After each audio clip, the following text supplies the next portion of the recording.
আসসালামু আলাইকুম ওয়া রাহমাতুল্লাহি ওয়া বারাকাতুহু।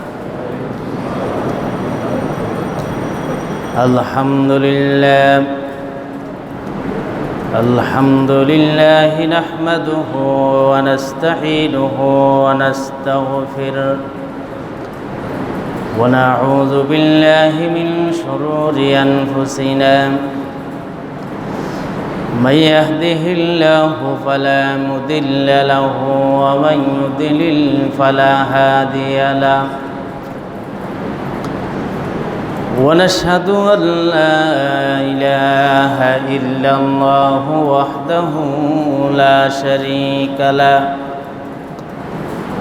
ونشهد أن سيدنا ومولانا محمدا عبده ورسوله أما بعد فقد قال الله تعالى في كلامه المجيد إن الله وملائكته يصلون على النبي يا أيها الذين آمنوا صلوا عليه وسلموا تسليما صلى الله على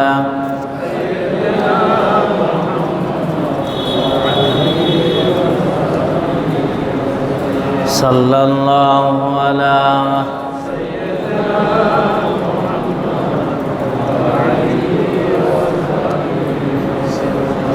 بلغ العلا بكماله بسم الله الرحمن الرحيم يا أيها المزمل قم الليل إلا قليلا نصفه أو انقص منه قليلا أو زد عليه ورتل القرآن ترتيلا সম্মানিত মুসল্লিয়ান کرام, মহান রব্বুল আলামিন আমাদেরকে আজকের জুমায় হাজির হওয়ার তৌফিক দিয়েছেন। শুকর আদায় করি আলহামদুলিল্লাহ। আমি আপনাদের সামনে পবিত্র কোরআন থেকে একটি আয়াত তিলাওয়াত করেছি, যে আয়াতে নবী সাল্লাল্লাহু আলাইহি ওয়াসাল্লামকে সম্বোধন করে মহান আল্লাহ পাক বলেছেন, ইয়া আইয়ুহাল মুজাম্মিল, হে কম্বল পরিহিত ব্যক্তি। রসুলকে কম্বল পরিহিত এই জন্য বলা হয়েছে, সর্বপ্রথম যখন ওহী অবতীর্ণ হয়েছিল হেরা পর্বতে, নবী আলাইহিস সালাম বই পেয়ে বাসার মধ্যে ফিরে খাদিজা রাদিয়াল্লাহু তাআলা আনহাকে বলেছিলেন, আমাকে চাদর পরিয়ে দিন, কম্বল পরিয়ে দিন, যাতে এই কম্বলের আমার পছন্দ ঠান্ডা লাগতেছে, পছন্দ শীত লাগতেছে। ওই কারণে নবী সাল্লাল্লাহু আলাইহি ওয়াসাল্লামকে খাদিজা রাদিয়াল্লাহু তাআলা আনহা কম্বল পরিধান করে দিয়েছিলেন। এরপর থেকে তার উপাধি হয়ে গেল কম্বল পরিহিত ব্যক্তি। তাকে আল্লাহ পাক সেই গুণ দিয়ে তা সম্বোধন করেছেন, হে কম্বল পরিহিত ব্যক্তি। কম্বল পরিহিত ব্যক্তি বলে আল্লাহ পাক তাকে সেভাবে সম্বোধন করলেন এবং বললেন, কুমিল লাইলা ইল্লা কলিলা, রাত্রি জাগরণ করুন, কিছু সময় ঘুমান।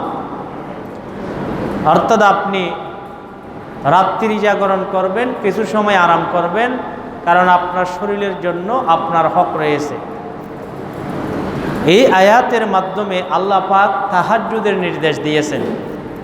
নবীকে কোনো একটি নির্দেশ দিলে সেটা উম্মতের জন্য জরুরি হয়ে যায়।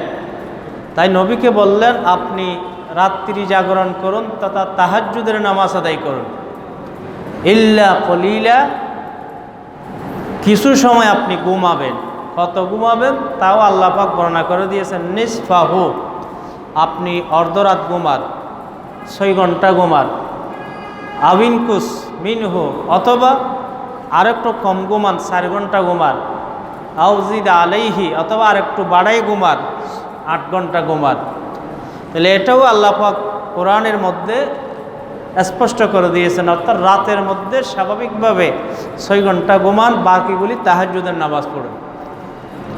নবী সাল্লাল্লাহু আলাইহি ওয়াসাল্লাম স্বাভাবিক অবস্থায় এই তাহাজ্জুদের প্রায় সময়গুলি 6 ঘন্টা যদি ঘুমায়, আর ফজর এবং মাগরিবের 3 ঘন্টা বাদ দিলে 9 ঘন্টা বাদ গেলে 12 ঘন্টার মধ্যে আরও প্রায় 3 ঘন্টা থাকে, ওই 3 ঘন্টা তিনি তাহাজ্জুদের নামাজ আদায় করতেন। তাহলে পুরো রাতে নবী সাল্লাল্লাহু আলাইহি ওয়াসাল্লাম 3 ঘন্টা তাহাজ্জুদ আদায় করতেন যদি 6 ঘন্টা ঘুমান। আর যদি 4 ঘন্টা ঘুমান তাহলে তিনি 6 ঘন্টায় তাহাজ্জুদের নামাজ আদায় করতেন। আর যদি 8 ঘন্টা ঘুমান তাহলে আরেকটু কম, 1 ঘন্টা তাহাজ্জুদের নামাজ আদায় করতেন। এটাই ছিল রাসূল সাল্লাল্লাহু আলাইহি ওয়াসাল্লামের তাহাজ্জুদে সময় কাটানো। মাঝে মধ্যে 3 ঘন্টা পড়তেন, মাঝে মধ্যে 1 ঘন্টা পড়তেন, মাঝে মধ্যে 6 ঘন্টা তিনি তাহাজ্জুদের নামাজ আদায় করতেন। সেখানে রাকাত বেশি করতেন না, কেরাত বেশি পড়তেন। 6 ঘন্টা তাহাজ্জুদ পড়লেও প্রায় 8 রাকাত পড়তেন, 1 ঘন্টা পড়লেও 8 রাকাত পড়তেন, প্রায় 3 ঘন্টা পড়লেও 8 রাকাত পড়তেন। তাই উলামায়ে কেরাম বলেন তাহাজ্জুদের নামাজ কয় রাকাত? 2 থেকে 12 রাকাত পর্যন্ত তাহাজ্জুদের নামাজ আদায় করা যায়। সময় কম 2 রাকাত পড়েন, আর একটু বেশি আছে 4 রাকাত পড়েন, আর একটু বেশি আছে 6 রাকাত পড়েন, স্বাভাবিক 8 রাকাত। আরও বেশি পড়তে চাইলে, সময় আরও বেশি থাকলে 12 রাকাত পড়তে পারে। এর প্রমাণ একটা হাদিসের মধ্যে এসেছে, নবী সাল্লাল্লাহু আলাইহি ওয়াসাল্লাম যদি কখনো তাহাজ্জুদের সময় উঠতে না পারেন তখন তিনি দিনে 12 রাকাত নামাজ পড়তেন। তাইলে বোঝা যায় 12 রাকাত তাহাজ্জুদ আছে।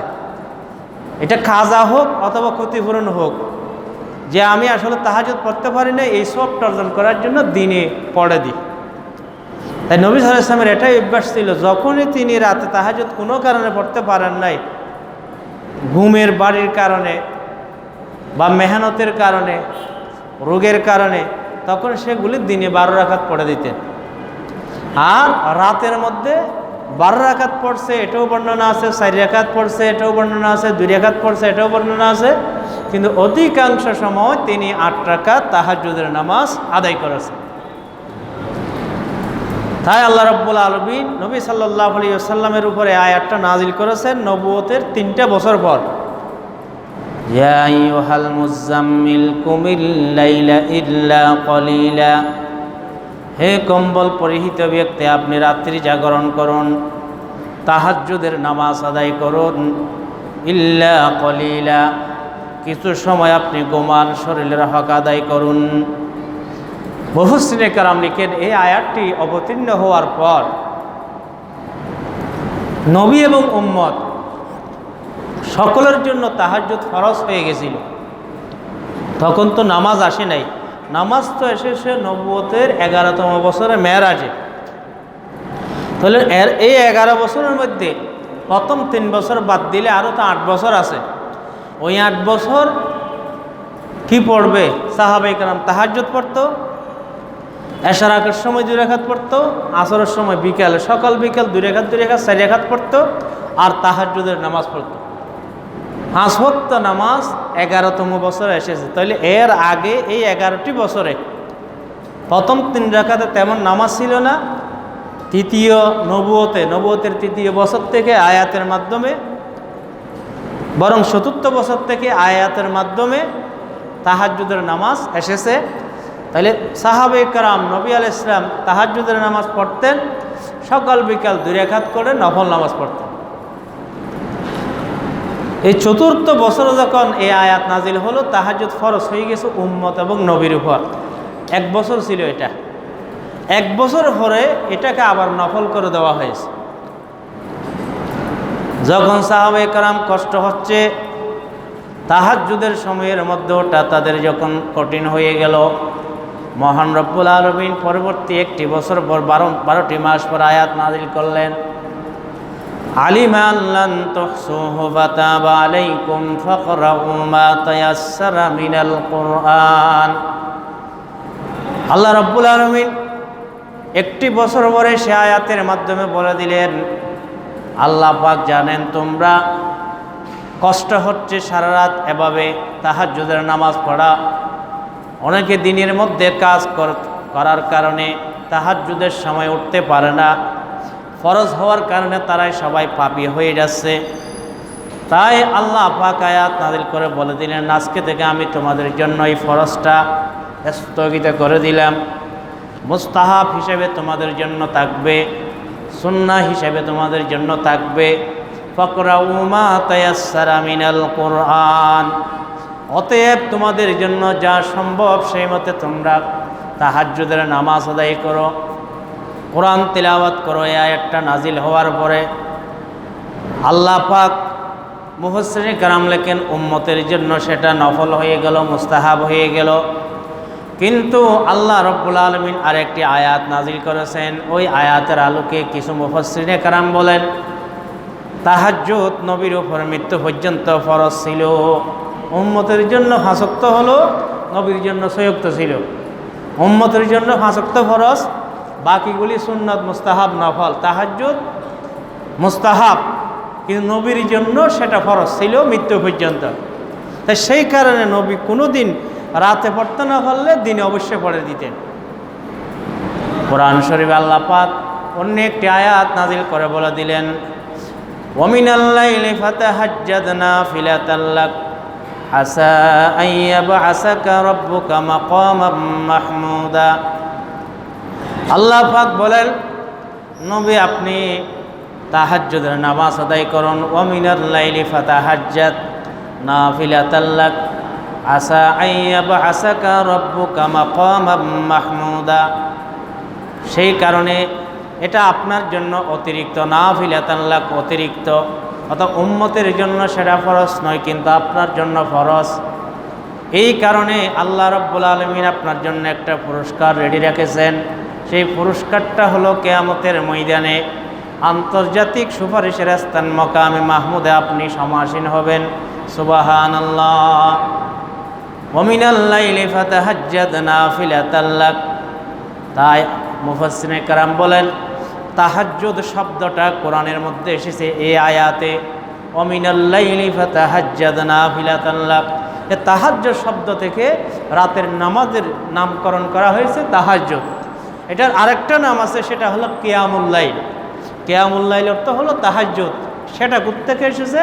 এটা ওই সূরা মুজাম্মিলের আয়াত, কুমিল লাইলা, কুম জাগরণ করুন, আল্লাইলে রাত্রে। এই আয়াত থেকে তাহাজ্জুদের অপর নাম হয়ে গেছে কিয়ামুল লাইল।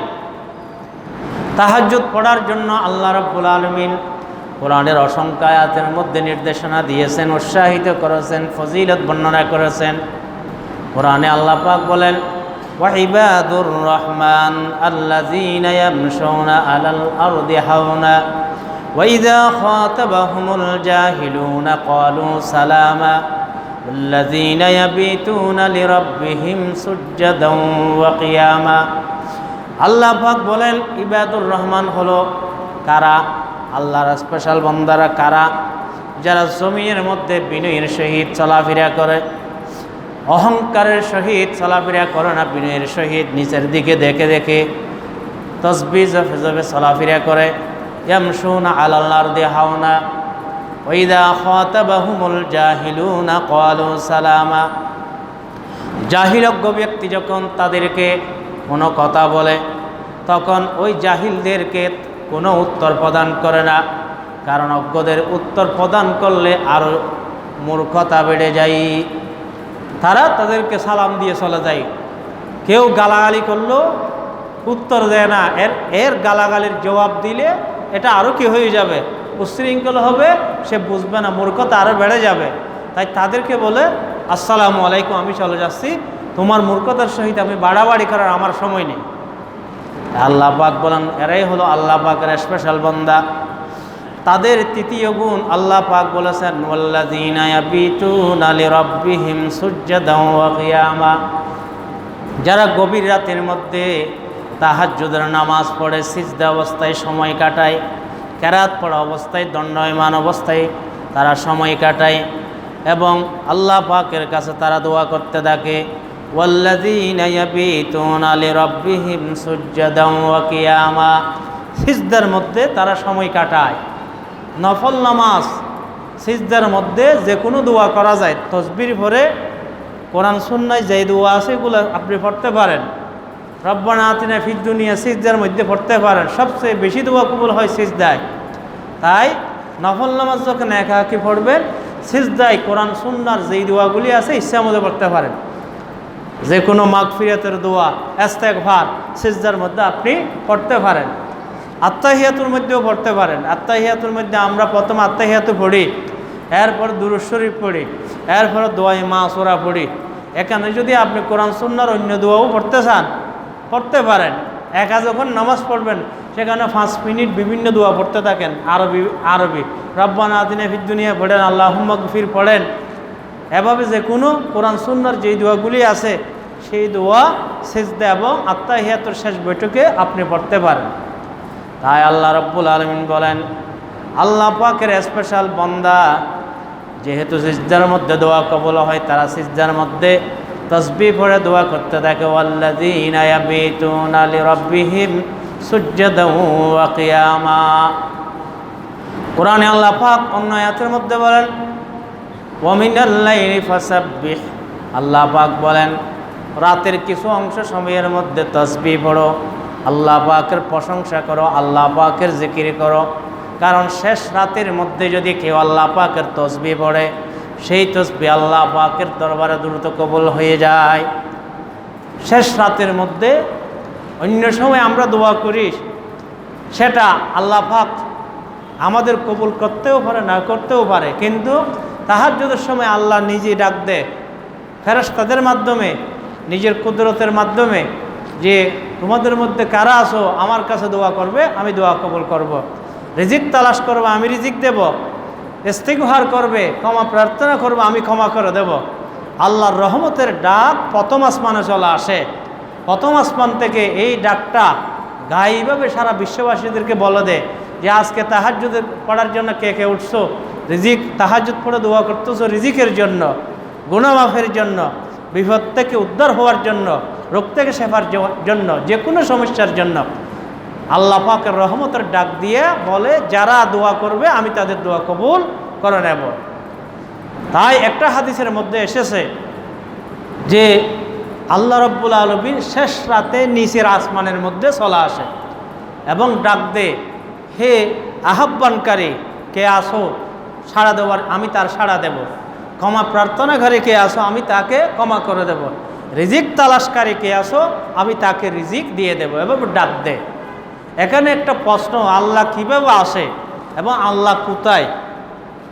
আল্লাহ কোথায়? এখানে সাধারণত আমাদের আহলুস সুন্নাহ ওয়াল জামাতের আকীদা হলো আল্লাহ উপরে, সবার উপরে, আল্লাহ আসমানের উপরে, আল্লাহ আরশের উপরে। এবং সেখানে আবার কেউ বলে আল্লাহ আরশের মধ্যে বসে আছে।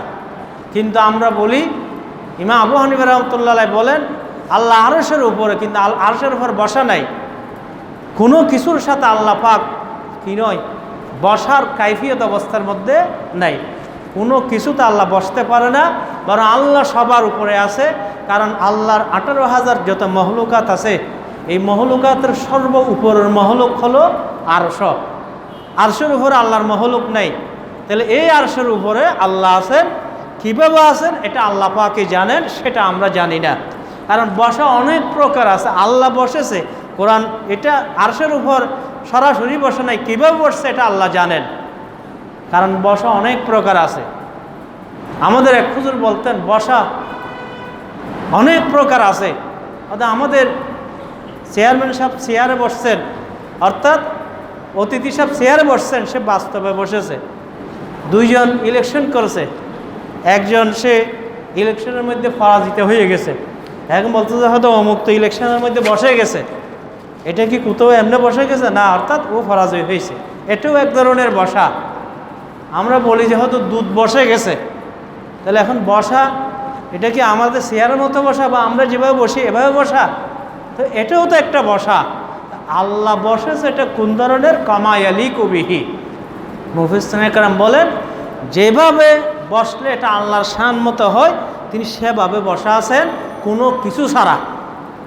আল্লাহ বসার জন্য কুরসিও লাগবে না, আসমানও লাগবে না, জমিনও লাগবে না, আরশও লাগবে না। এগুলো আল্লাহ পাকের সব সৌন্দর্য, এগুলোর সৃষ্টি জগৎ আল্লাহ পাকের কুদরতের বহিঃপ্রকাশ। তিনি কোনো কিছুর মুখাফেক্ষী নন। আমরা সেটাই বলি আল্লাহুস সামাদ। আল্লাহুস সামাদ অর্থ হলো আল্লাহ বেয়ানয়াস, কোনো কিছুর দিকে তিনি মুখাফেক্ষী নন। তাই সেই কারণে একজন সাহাবী রাসূলের দরবারে এসে বললেন, ইয়া রাসূলুল্লাহ, আমার মায়ের উপর একটা গোলাম আজাদ করা ছিল, মানত করেছিল, এখন আমি কি এই মহিলাকে আজাদ করতে পারি? তখন তিনি বললেন, এ মহিলা, তুমি বলো আইন আল্লাহ, আল্লাহ কোথায়? তখন সে বলল, ফিস-সামা, আল্লাহ উপরে আছে। আসমান বলে অর্থাৎ উপরে আছে বলেছে। তখন নবী আসলাম বললেন, ফাইন্নাহা মুমিনা আতিকা, তাকে স্বাধীন করতে পারো, সে মুমিন, যেহেতু আল্লাহকে উপরে আছে বলছে। তাই আল্লাহ পাক আরশের উপরে আছে, কোনো কিছুর উপর বসাবিহীন। যেখানে বসা শব্দ এসেছে, আরশের উপর বসে আছে, এটা কিভাবে বসা এটা আল্লাহ পাকই জানেন, এটা আমাদের জ্ঞানের বাইরে। আমরা এতটুকু বলতে পারি, আল্লাহ আরশের উপরে বসা আছেন তার শান মতে। এটা আমরা তসওয়ুর করতে পারি না, আমরা এটাকে ধারণার মধ্যে আনতে পারি না। আমাদের ধারণার বাইরে যেভাবে বসলে তার শান হয় সেভাবে তিনি আছেন সমস্ত মখলুকাতের উপরে, আল্লাহর সবচেয়ে বড় সৃষ্টি আরশের উপরে। তাই সেই হিসাবে আল্লাহ যেহেতু সবার উপরে, এখন তিনি নিচের আসমানে আসার এটা কীভাবে হয়? কারণ এই আসমানগুলি তো আল্লাহর সৃষ্টি, এগুলো ছোটো ছোটো, আল্লাহর সামনে এগুলো কিছুই না। তাই সেই কারণে মুফাসসিরিন ইকরাম এর ব্যাখ্যা দিয়েছেন, মুহাদ্দিসিন ইকরাম, অর্থাৎ আল্লাহ প্রথম আসমানে আসা অর্থ হলো নাজালা আমরুহু ওয়া রাহমাতুহু, আল্লাহর নির্দেশ প্রথম আসমানে আসা, আল্লাহর রহমত প্রথম আসমানের মধ্যে আসা। আবার অনেকে বলে থাকে আল্লাহ সব জায়গায় আছে, আল্লাহ এখানেও আছে সত্তাগতভাবে। এটা হলো কুফরি আকিদা, শিরিকি আকিদা, হুলুলি আকিদা। যেমন হিন্দুরা মনে করে এই যে মূর্তিগুলো আছে, তাদেরকে যখন জিজ্ঞেস করা হয় এই মূর্তি তোমরা পূজা করতেছো, এগুলো তো তোমরা বানাইছো, এগুলো আবার প্রভু হয় কিভাবে? তখন তারা বলে আসলে আল্লাহ তো একজন আছে, তিনি এর ভিতরে প্রবেশ করেছে। আমাদের শরীরের মধ্যে যেমন অক্সিজেন প্রবেশ করেছে, এরকমভাবে অনুপ্রবেশ। এটা হলো তাদের আকিদা, আকিদে হুলুল বলে। আল্লাহ এই মূর্তির ভিতর প্রবেশ করেছে, সেই জন্য মূর্তিকে আমরা আল্লাহ বলতেছি। পাথরের ভিতর প্রবেশ করেছে আল্লাহ, সেই কারণে আমরা আল্লাহ বলতেছি। এটা হলো অনুপ্রবেশ আকিদা, এটা কুফরি আকিদা। এরকম অনেকে মনে করে আল্লাহ সব জায়গায় আছে, এখানেও আছে, ওখানেও আছে। তবে হ্যাঁ, আল্লাহ সব জায়গায় আছে, সত্তাগতভাবে নয়, গুণগতভাবে। আল্লাহ পাকের 99 সিফত আমরা পড়ে থাকি, রহমান, রহিম, গফুর। তা আল্লাহর মাগফিরাত সব জায়গায় আছে, আল্লাহর রহমত সব জায়গায় আছে। আল্লাহ দেখেন, আল্লাহর দেখা সব জায়গায় আছে, আকাশে পাতালে সব জায়গায় আছে, আল্লাহর জ্ঞান সব জায়গায় আছে। তা আল্লাহর যে কোনো গুণ সব জায়গায় আছে। তা আল্লাহ সব কানে আছে অর্থ হলো সিফাতের মাধ্যমে আল্লাহ সব জায়গায় আছে। তাই সেই কারণে আল্লাহ পাক অন্য আয়াতে বলেছেন, ওয়ানাহনু আকরাবু ইলাইহি মিন হাবলিল ওয়ারিদ, আমি বান্দার শাহরগের চেয়েও নিকটে। এর তো হলো তিনি সশরীরে সত্তাগতভাবে আমাদের নিকটে নয়, তার গুণাবলীর মাধ্যমে আমাদের নিকটে। আমাদের কোনো আমল আল্লাহর গুণ থেকে বাইরে যেতে পারে না, এলম কুদরত শক্তি থেকে বাইরে যেতে পারে না। কোরআন শরীফ অন্য জায়গায় আছে, ওয়ালিল্লাহিল মাশরিক ওয়াল মাগরিব ফাইনামা তুওয়াল্লু ফাসাম্মা ওয়াজহুল্লাহ, পশ্চিম পূর্ব সবগুলি আল্লাহর, তোমরা যেখানে যাও সেখানে আল্লাহ আছে। অর্থাৎ আল্লাহ সত্তাগতভাবে নাই, সত্তাগতভাবে হলো তিনি আরশের উপরে, একেবারে সব কিছুর উপরে, সব মখলুকাতের উপরে, আর গুণাবলীর দিক দিয়ে সব জায়গায় বিরাজমান। এটাই হলো আমাদের আকীদা। তাহলে সিফাতের মাধ্যমে তিনি সব জায়গায় বিরাজমান, কিন্তু জাতের মাধ্যমে সত্তাগতভাবে তিনি আরশের উপরে। তাই তিনি প্রথম আসমানে তাহাজ্জুদের সময় আসা অর্থ হলো তিনি তার রহমত আসা, এবং ওই রহমতটা নিজে ডাক দে অথবা কোনো ফেরেশতা আল্লাহর প্রতিনিধি হয়ে ডাক দে, যে আল্লাহর পক্ষ থেকে তোমাদের জন্য ডাক, তোমাদের মধ্যে ক্ষমা প্রার্থনাকারী কে আসো তাকে আল্লাহ ক্ষমা করে দেবে, বা রিজিক তালাশকারী কে আসো তাকে আল্লাহ রিজিক প্রদান করে দেবে। তো এটা হলো রহমতের ডাক আসা, নির্দেশের ডাক প্রথম আসমানের মধ্যে আসা। তাই সেই কারণে শেষ রাতের ইবাদত আল্লাহর কাছে বেশি কবুল হয়। এখন শেষ রাত বলতে আসলে কোনটা বোঝায়? এটা হলো সাধারণত পুরো রাতটা হলো আমাদের জন্য 12 ঘন্টা। এটাকে আপনি 2 ঘন্টা করে ভাগ করেন। 2 ঘন্টা করে যদি ভাগ করলে কি হবে? 6টি ভাগ হবে, মানে 6 দিয়ে গুণে 12। তাহলে সেখানে পঞ্চম এবং চতুর্থ যে 4 ঘন্টা আছে এটাই হলো আসল মৌলিক সময়। কারণ ষষ্ঠ যে 2 ঘন্টা আছে এটা তো ফজরের সময়। তাহলে এর আগে অর্থাৎ পুরো রাতটা 12 ঘন্টা করলে শেষের 2 ঘন্টার আগে যে 4 ঘন্টা থাকবে, অর্থাৎ পঞ্চম 2 ঘন্টা, চতুর্থ 2 ঘন্টা, অর্থাৎ শেষের 2 ঘন্টা আগে যে 4 ঘন্টা থাকবে এটাই হলো তাহাজ্জুদের প্রথম সময়, 5 কালার সময়। অথবা রাতের শুরুর 6 ঘন্টা পর যে 4 ঘন্টা থাকবে এটাই হলো তাহাজ্জুদের প্রধান সময়। সেই হিসেবে আমরা সাধারণভাবে এটাই বলতে পারি 12টা থেকে 4টা পর্যন্ত এই সময়টা হলো তাহাজ্জুদের মৌলিক সময়। তাহাজ্জুদের যত ফজিলত এসেছে সবগুলো এই 4 ঘন্টার জন্য। এই 4 ঘন্টাতে যে ইবাদত করা হবে এটা মৌলিক তাহাজ্জুদ, এবং এটাতে সবচেয়ে বেশি কবুল হয়, আল্লাহর রহমতের ডাক আসে এই 4 ঘন্টার মধ্যে। এরপরে আগে কি তাহাজ্জুদ পড়া যায় না? ফরজ আর পড়া যাবে না। 12টা থেকে 4টা, এখন বর্তমান 3টা 44 পর্যন্ত। তাহলে 12টা থেকে সুবে সাদিক বর্তমান 3টা 44, এই সময়টা হলো তাহাজ্জুদের প্রথম সময়। যেগুলি ফজিলত এসেছে এই সময়ের জন্য এসেছে। এরপর আর তাহাজ্জুদ নয়, এরপর তো ফজরের নামাজ, ফজরের নামাজের সময়। এর আগেও তাহাজ্জুদের সময় আছে, এটা হলো দ্বিতীয় সময়, 2nd ক্লাস সময়। এশারের ফরজের পর থেকে তাহাজ্জুদের সময় শুরু হয়ে যায়। এশারের ফরজ যখন আপনি পড়বেন এরপর থেকে তাহাজ্জুদ পড়তে পারেন। আল্লাহর প্রিয় হাবিব সাল্লাল্লাহু আলাইহি ওয়াসাল্লাম আবু বকর রাদিয়াল্লাহু তাআলা আনহু থেকে জিজ্ঞেস করলেন, তুমি বিতির কখন পড়ো? অর্থাৎ সাধারণত সাহাবাদের অভ্যাস ছিল তাহাজ্জুদ পড়েই তারা বিতির পড়তেন, তাহাজ্জুদ শেষ করে বিতির পড়তেন। তাহলে তাহাজ্জুদ তারা অনেকে যারা শেষ রাতে উঠতে পারবে না এশারের পরে পড়ে ফেলতেন, পড়ে তারপর বিতির পড়তেন। আর যারা শেষ রাতে উঠতে পারতো তারা বিতির পড়তেন না, তারা শেষ রাতে উঠে 12টার পরে উঠে প্রথমে তাহাজ্জুদ পড়তেন, তারপর বিতিরের নামাজ পড়তেন। এটা হলো সঠিক পদ্ধতি। তবে হ্যাঁ, আমরা আগে পড়ে বেরি, এই জন্য আমরা শেষ রাতে উঠাতে আমাদের জন্য সম্ভাবনা ক্ষীণ। তাই সেই কারণে যদি ছুটে যায় সেই কারণে আমাদের জন্য আগে পড়া উত্তম। না হলে যারা নিয়মিত ওইটা করতে পারে ওইটা আসলে মৌলিক উত্তম আমল।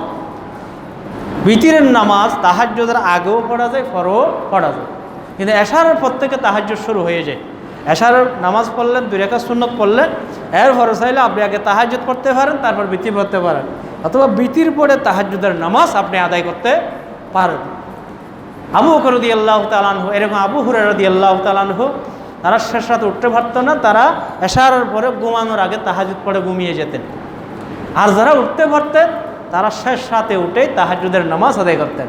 আবু বকর রাদিয়াল্লাহু তাআলা আনহু বললেন, ইয়া রাসূলুল্লাহ, আমি শুরুতে বিতির পড়ে ফেলি, তাহাজ্জুদ পড়ে বিতির পড়ে তারপর কি ঘুমাই, এরপরে যদি আবার উঠতে পারি আরও অতিরিক্ত তাহাজ্জুদ পড়ি।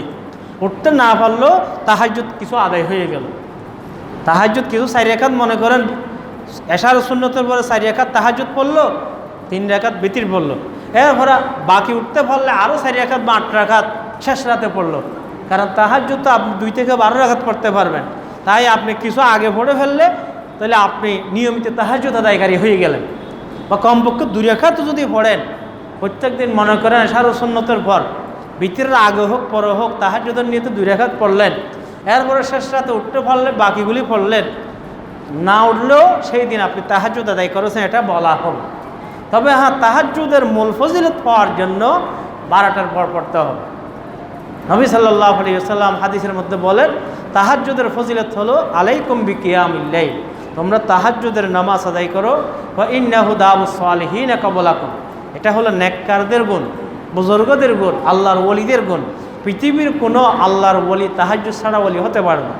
কেউ যদি তাহাজ্জুদ না পড়ে বেলায়েতের দাবি করে সে ভণ্ড ওলি, সে আসল ওলি নয়।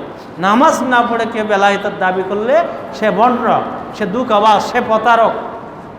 প্রত্যেকটা বুজুর্গানে দিন তাহাজ্জুদ পড়ে আল্লাহ পাকের কি হয়েছে, নৈকট্য লাভ করেছে। তাই সেই কারণে নবী ইসলাম বলেছেন, ফাইন্নাহু দাবুস সালিহিন ক্বাবলাকুম, অমরজাতুল লিররব্বি, আল্লাহ সন্তুষ্ট হয়। অমানহাতুন আনিল ইসমি, তাহাজ্জুদ পড়লে গুনাহ থেকে হেফাজত করে আল্লাহ, গুনাহ থেকে বাঁচার তৌফিক দে। এবং মাগফিরাতুন লিসাইয়্যাত, গুনাহ ক্ষমা করে দেন। অমতরাদাতুন আনিদ্দা মিনাল জাসাদি, অসংখ্য রোগের শেফা আল্লাহ রাব্বুল আলামিন দান করেন। সেই কারণে এভাবে যদি আমরা তাহাজ্জুদটা পড়তে পারি শেষ রাতের মধ্যে, এটা আমাদের জন্য বড় নিয়ামত হবে। রমজান অনেকে অভ্যস্ত হয়েছি, সেই অভ্যাসটা আমরা রেখে দিই যে নিয়মিতভাবে তাহাজ্জুদের নামাজ 2 রাকাত থেকে 12 পর্যন্ত যাহা পারি, যখন যেভাবে সামর্থ্য হয় অভ্যাস বানিয়ে ফেলি। এভাবে যদি অভ্যাস করতে পারি ইনশাআল্লাহ ওইটার কারণে অনেক কল্যাণ হয়ে যাবে। হাদিসের মধ্যে রয়েছে শারাফুল মুমিন সালাতুল লাইল, রাতের নামাজ হলো মুমিনদের শরফ, মুমিনদের মর্যাদা। অন্য হাদিসের মধ্যে রয়েছে যারা তাহাজ্জুদের নামাজ রাতে আদায় করবে, সকালে দিনের বেলায় তাদের চেহারা থেকে নূর বের হয়। সুবহানাল্লাহ। অর্থাৎ তাদের চেহারা পরিষ্কার থাকে, এক ধরনের কি একেবারে পরিষ্কার নুরানি চেহারা হয়ে যায় যারা রাতের মধ্যে তাহাজ্জুদের নামাজ আদায় করে। নবী সাল্লাল্লাহু আলাইহি ওয়াসাল্লাম বলেছেন, মান সাল্লা ফিল লাইল হাসুনা ওয়াজহু ফিন নাহার, যারা রাতে নামাজ পড়বে তাদের চেহারা সুন্দর হয়ে যাবে। আব্দুল্লাহ বিন সালাম রাদিয়াল্লাহু তাআলা তিনি যখন মদিনায় গেলেন, তখন নবী আলাইহিস সালাম হিজরত করে নতুন আসলেন। তখন তিনি যেই কথাটা প্রথমে শুনলেন নবীর মুখ দিয়ে, সমস্ত মদিনার যারা উপস্থিত হয়েছে তাদেরকে বললেন, আফশুস সালাম, ঘন ঘন সালাম দাও, যাকে ভাও তাকে সালাম দাও। ওয়া আতইমুত তাআম, গরিবদের আহারের ব্যবস্থা করো। ওয়াসাল্লু বিল্লাইল ওয়ান নাসু নিয়াম, রাতের মধ্যে তাহাজ্জুদের নামাজ পড়ো মানুষ যখন ঘুমিয়ে যায়। তাই নবী আলাইহিস সালাম এক হাদিসের মধ্যে বলেছেন, ওই পুরুষ কতই না উত্তম যে তাহাজ্জুদের নামাজের জন্য উঠেছে, এরপর বিবিকে ডেকে দিয়েছে, না উঠলে চেহারায় পানি ছিটকে দিয়েছে। ওই মহিলা কতই না উত্তম যে তাহাজ্জুদের নামাজের জন্য উঠেছে, নিজের স্বামীকে জাগ্রত করেছে, না উঠলে চেহারার মধ্যে পানি ছিটকে দেয়। নবী আলাইহিস সালাম বলছেন, ওই পুরুষ আর মহিলা উত্তম পুরুষ আর মহিলা। একজন সাহাবী এসে বললেন, ইয়া রাসূলুল্লাহ, আমি তো জিহাদে যাইতে পারি নাই, জিহাদের সওয়াব কিভাবে অর্জন করতে পারি? তখন তিনি বললেন, রাতে তাহাজ্জুদ পড়ো, দিনে তুমি মাঝে মধ্যে নফল রোজা রাখো। নফল রোজা এবং রাতের তাহাজ্জুদের নামাজ তোমাকে জিহাদের সওয়াব আমলনামায় জমা করে দেবে। সুবহানাল্লাহ। আল্লাহ রাব্বুল আলামিন আমাদের প্রত্যেককে রাতের এই শেষ সময়ের মধ্যে তাহাজ্জুদ পড়ার তৌফিক দান করুন। কোনো সময় যদি সফরের কারণে যে আমি আজকে রাত হয়ে গেছে উঠতে পারবো না, তাহলে ঘুমানোর আগে 2 থেকে 4 রাকাত 8 রাকাত যা পারি পড়ে তাহাজ্জুদের নিয়তে আমি পড়ে ঘুমাই যাব। আল্লাহ পাক আমাদের সকলকে তৌফিক দান করুন।